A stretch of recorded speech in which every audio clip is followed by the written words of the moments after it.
Hola a todos, ¿cómo están? Mi nombre es Lesma, espero se encuentren muy bien. Yo como siempre muy contenta de poder estar un día más aquí con ustedes, muy agradecida de que me estén viendo donde quiera que se encuentren. El día de hoy tenemos un caso sucedido en Brasil, el de Rachel Genofre. Acompáñenme a ver todos los detalles.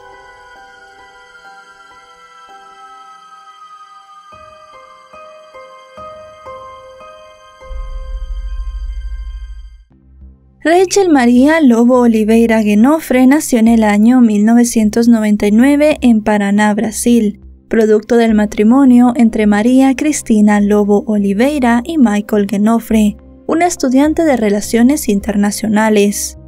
La pareja se separó cuando la pequeña tenía apenas un año. María se mudó con Rachel a la casa de su abuelo materno, ubicada en Vila Guaira, en Curitiba. A pesar de la separación, los padres mantuvieron una buena relación por el bienestar de la niña, quien compartía con su padre los fines de semana y durante las vacaciones. Rachel fue criada con principios y valores. Era una niña espontánea, dulce, inteligente, alegre, curiosa y en ocasiones vanidosa, a la que le gustaba leer y preguntar de todo. Decía que de mayor quería ser concejala. A pesar de que era muy inquieta y habladora en clases, era considerada una buena estudiante del Instituto de Educación del Estado de Paraná, ubicado en la Rua Emiliano Perneta en el centro de Curitiba. Sus profesores la consideraban una niña superdotada y era muy querida por sus compañeros y vecinos. Desde pequeña, Rachel estaba acostumbrada a viajar en autobús.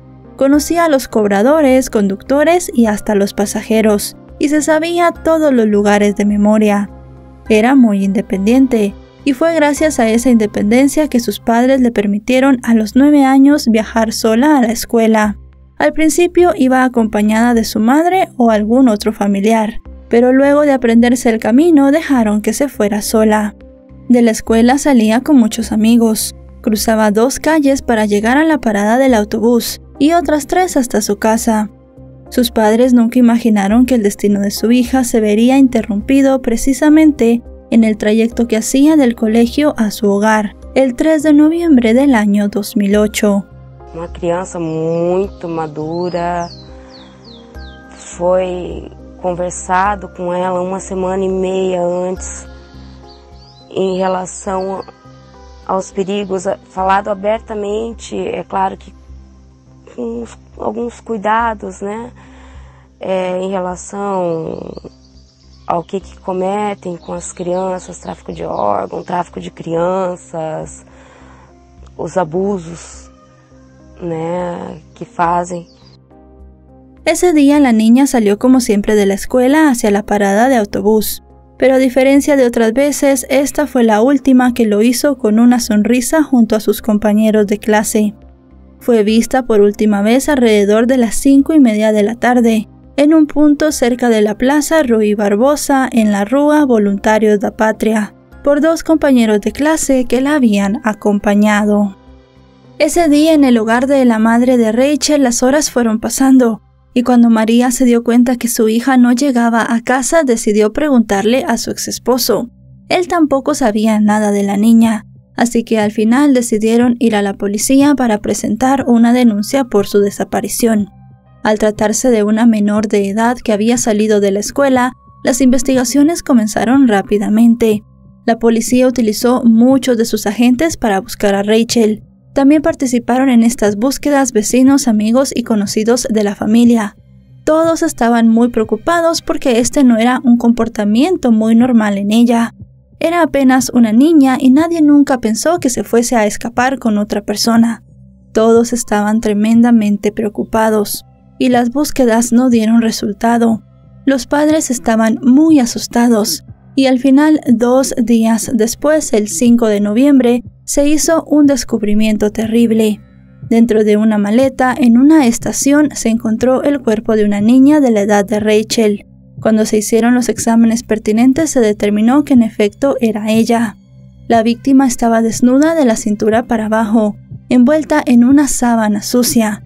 Tenía muchas señales de violencia, ataduras en las manos, golpes, mordeduras y diversos moretones en todo su cuerpo.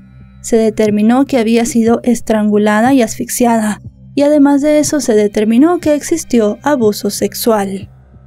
La maleta se encontró debajo de una escalera en el ferrocarril Rodo Ferroviaria de Curitiba. Inmediatamente la policía acudió al lugar e hizo el levantamiento del cadáver. En la escena hallaron también algunas de las pertenencias de la niña. Luego de realizar los exámenes correspondientes, se hizo la identificación formal en el Instituto Médico Legal. El cuerpo de Rachel fue reconocido por su padre. El informe confirmó que la pequeña había sido asfixiada. Los expertos estimaron que fue abusada durante 20 horas. Al día siguiente del hallazgo, Rachel fue sepultada en el cementerio municipal de Santa Cándida. El acto estuvo acompañado de familiares, amigos, conocidos, estudiantes y profesores del colegio donde estudió, así como cientos de personas que se acercaron para mostrar su apoyo a la familia. Antes de iniciar la ceremonia, el padre habló de manera emotiva y agradeció a todos por su apoyo. Dijo también que esperaba que se hiciera justicia. Resaltó el amor por su hija y recordó que la violencia está en todos lados. La madre de Rachel, muy deprimida, no habló con la prensa. Al día siguiente, alumnos y maestros organizaron una marcha en su memoria. El Departamento de Seguridad de Paraná no dio muchos detalles a la prensa en torno al caso. Por su parte, la Comisaría de Homicidios de la Policía Civil puso a disposición un número para que cualquier persona que tuviera alguna información relevante sobre el caso se comunicara con ellos. Luego de varios días de averiguaciones, no existía ni una sola pista que pudiera ayudar a la policía a dar con el asesino de Rachel. Se trató de buscar en los videos de las cámaras de seguridad del lugar donde fue encontrada la maleta y también del sitio donde Rachel fue vista por última vez, pero ninguna de las cámaras de estos lugares funcionaba, así que no había imágenes sobre el día en el que la niña fue secuestrada. La policía comenzó a manejar la hipótesis de que la persona que se había llevado a Rachel tenía que ser alguien conocido, un amigo de la familia, un profesor o un pariente, ya que la zona de la cual se la habían llevado era una zona muy concurrida. Y si Rachel se hubiese encontrado con algún extraño que la quisiera llevar a la fuerza, ellos pensaban que hubiese gritado o se hubiese defendido, y las personas alrededor se hubiesen dado cuenta de lo que estaba pasando. Aún así, como les digo, no tenían ni una sola pista.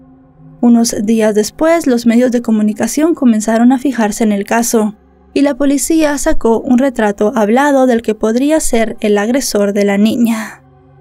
Las autoridades durante semanas entrevistaron a familiares, vecinos y algunos sospechosos, tratando de esta manera de dar con el homicida.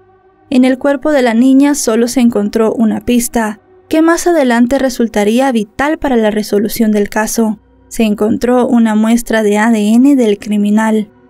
Sin embargo, pese a que los organismos policiales aseguraban que el crimen seguía siendo investigado, poco se supo de los avances de este durante varios años. Ya para el 2013, más de 10 delegados de la DDHH habían pasado por el caso, y la indagatoria ya tenía más de 5.000 páginas. Los organismos policiales aseguraron que la investigación para esclarecer el crimen de la pequeña continuaba.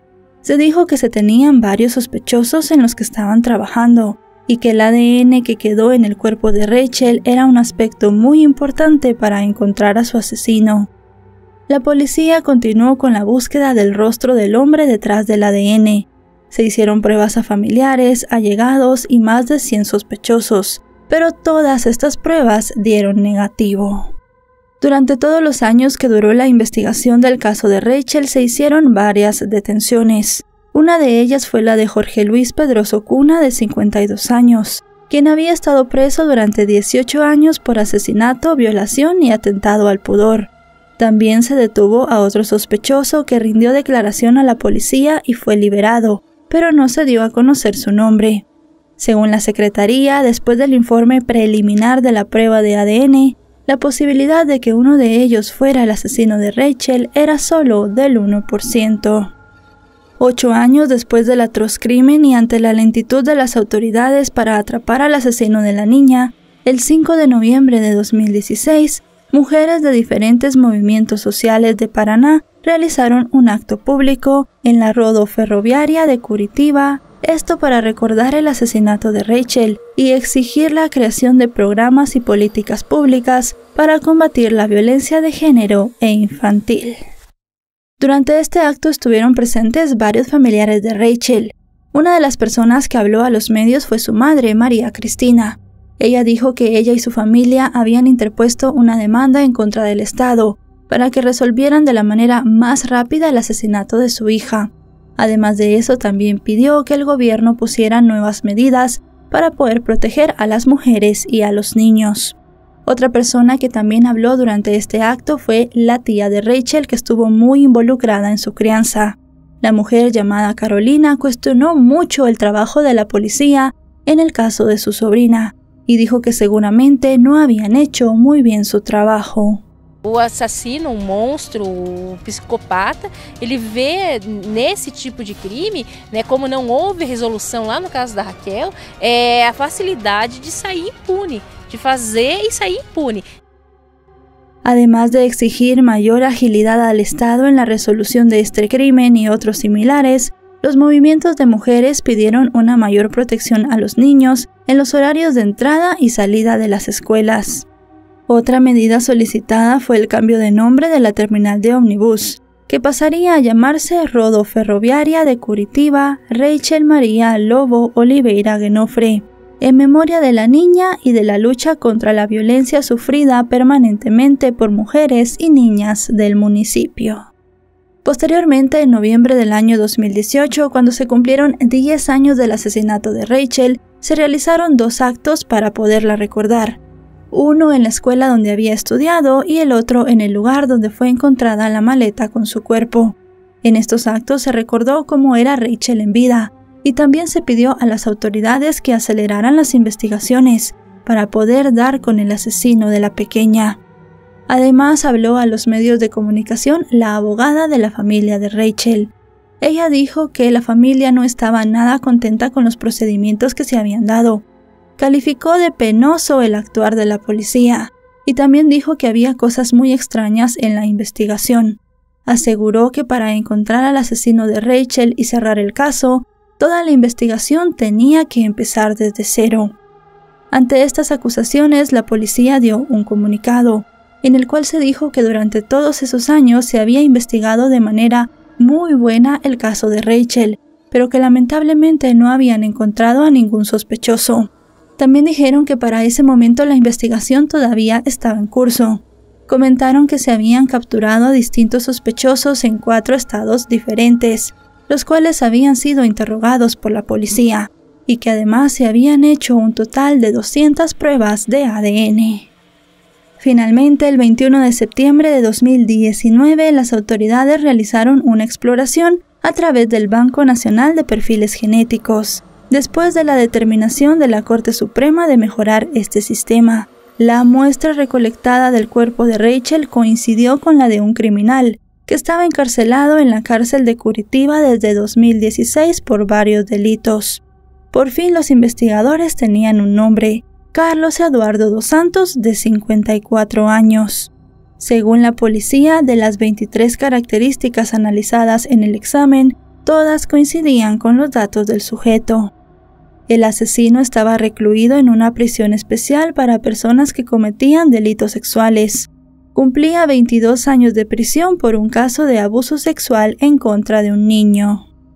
La identificación después de casi 11 años del sospechoso del brutal asesinato de Rachel causó conmoción no solo para su familia, sino también para los peritos que investigaron el caso.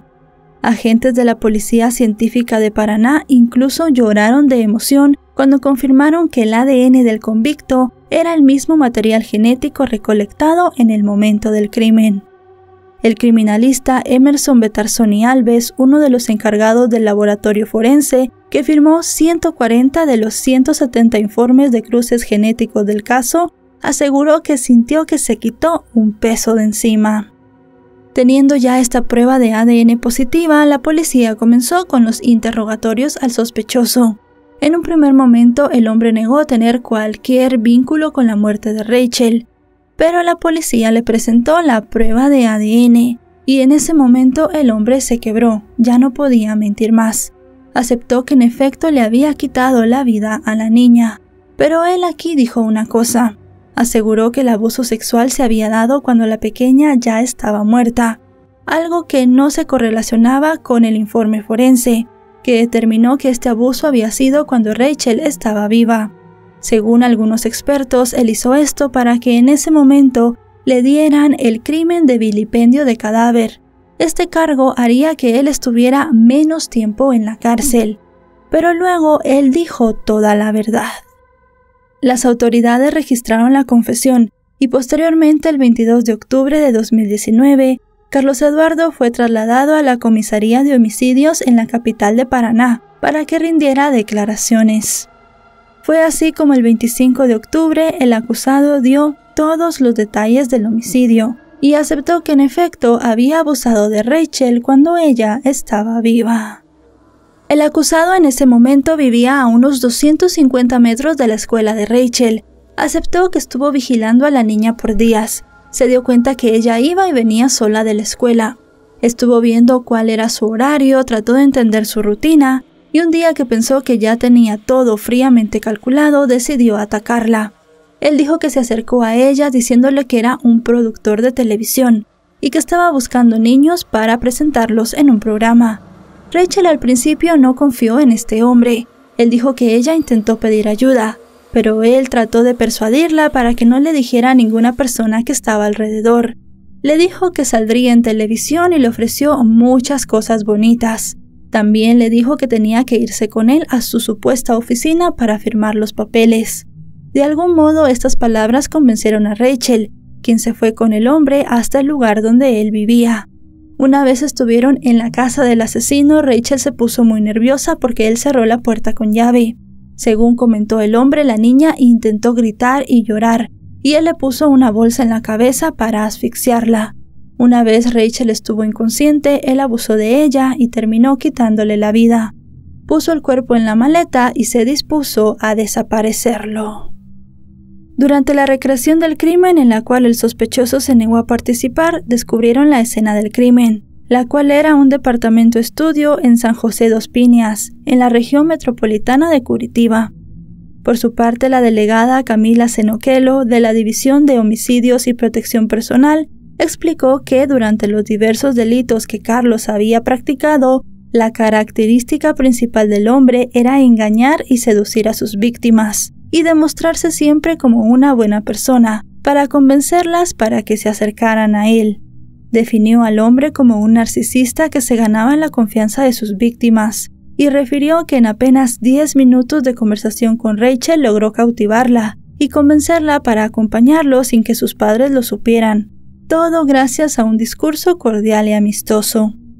Al analizar otros 5 delitos sexuales contra niños cometidos por el sospechoso, la policía detectó el mismo comportamiento, una persona agradable que se ganaba la simpatía de sus víctimas. Otro punto que planteó la investigación es que Carlos Eduardo solía acercarse a los líderes religiosos en las 14 ciudades de Brasil en las que vivió los años previos al asesinato de Rachel, y de esta manera tuvo acceso más fácil a sus posibles víctimas. Incluso se hizo pasar por un misionero para ganar intimidad con los fieles dentro de las iglesias y cometer sus fechorías. También se detalló que el acusado trabajó como guardia de seguridad en San José dos Piñas, una región metropolitana de la capital, y comenzó a cometer delitos desde hacía 31 años. Constantemente se mudaba de lugar para evitar ser capturado. Se conoció también la lista de sus horribles crímenes. El primero lo realizó en julio de 1985 contra una niña de 4 años, en la ciudad de São Vicente, en Sao Paulo. El último delito cometido fue malversación de fondos en 2016. Según la información emitida por la Secretaría de Seguridad Pública, el sospechoso cometió al menos 6 delitos sexuales, y en su prontuario había 29 delitos, entre ellos malversación de fondos, falsedad ideológica y obviamente el asesinato de Rachel. Con la admisión del sospechoso bajo interrogatorio y su traslado para la conclusión de la investigación, las autoridades interrogaron a personas cercanas al asesino incluidas sus exparejas. Durante todos los años que estuvo en libertad, Carlos Eduardo tuvo distintas parejas sentimentales y un total de 3 hijos. Algunas de estas mujeres, cuando la policía les preguntó por él, dijeron que era un hombre seductor, atractivo y también muy bueno, pero muchas otras dijeron que era una persona violenta y muy mala. Durante el juicio hablaron algunas de estas exparejas. La primera expareja que dio su declaración pidió que su identidad se mantuviera en el anonimato. Dijo que en distintas ocasiones Carlos Eduardo la había drogado para poder abusar de ella. También habló durante el juicio del asesinato de Rachel, la primera esposa del hombre. Ella dijo que ella y Carlos Eduardo habían iniciado su vida matrimonial cuando tenía 13 años y él 17. Esto debido a que ella estaba embarazada del primer hijo del hombre. Comentó que la vida con él había sido muy difícil porque era un hombre violento. También dijo que mientras estaba viviendo con ella cometió su primer crimen con la hija de los vecinos. Carlos Eduardo le dijo a sus vecinos que él podía cuidar a la niña que tenían a cambio de dinero, ya que quería tener una mejor situación económica. Los vecinos aceptaron y confiaron en él, pero él se aprovechó de esta confianza abusando de la menor. Luego de esto, él se separó. No hay ni una sola denuncia de los hijos de Carlos Eduardo hacia él. No se sabe realmente si él en algún momento abusó de ellos o no. Lo que sí dijo la primera esposa del hombre con quien él tuvo 2 hijos fue que los hijos de ella no querían acercarse a su padre porque les provocaba vergüenza. También se hicieron varios análisis psicológicos y se determinó que el acusado tenía una doble personalidad. A pesar de esto, se determinó que él podía llevar a cabo un juicio, porque sabía discernir muy bien entre el bien y el mal y era consciente de sus acciones. El juicio contra Carlos Eduardo dos Santos, de 55 años, inició el 12 de mayo de 2021 en el Tribunal del Jurado de Curitiba. No contó con la presencia de prensa, ni siquiera fue difundido en las redes sociales, ya que se le procesó bajo el secreto de justicia. El juicio duró un total de 12 horas y solo tenían acceso al pleno las personas autorizadas por el juez. El jurado estuvo conformado por 2 hombres y 5 mujeres.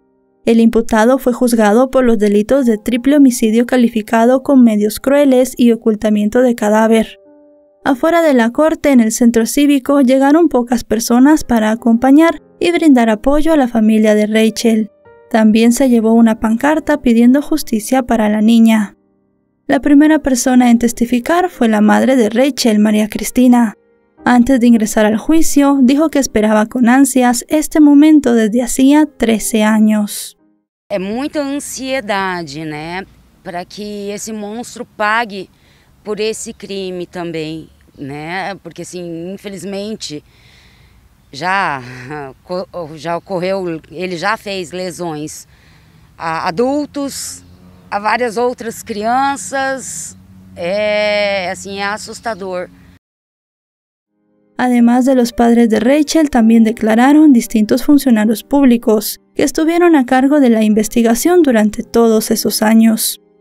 Finalmente, el imputado fue declarado culpable y condenado a 40 años de prisión por asesinato triple calificado, por medio cruel, por asfixia y ocultamiento de cadáver, y 10 años más por agresión indecente. Según la nueva ley anticrimen de Brasil, que está en vigor desde finales de enero, la pena máxima prevista por el Código Penal brasileño era de 40 años, siempre que se sumaran las condenas. La oficina del abogado Daniel da Costa Gaspar, quien representó a la familia de Rachel, emitió un comunicado oficial sobre el veredicto, en el cual señalaba que la sentencia de 50 años de prisión no traería de vuelta a la niña, pero servía como ejemplo y llamado. Los padres de Rachel dijeron que se sentían complacidos con la misma. Ese 12 de mayo de 2021 pasó a la historia de Paraná y de la sociedad brasileña, como el día en que finalmente se hizo justicia, en uno de los casos más impactantes del país. 13 años después, el asesino de Rachel finalmente pagó por su atroz crimen, el cual le quitó la vida a una niña que tenía un hermoso futuro y que marcó para siempre la vida de su familia. Y bueno, chicos y chicas, hasta aquí el video de hoy.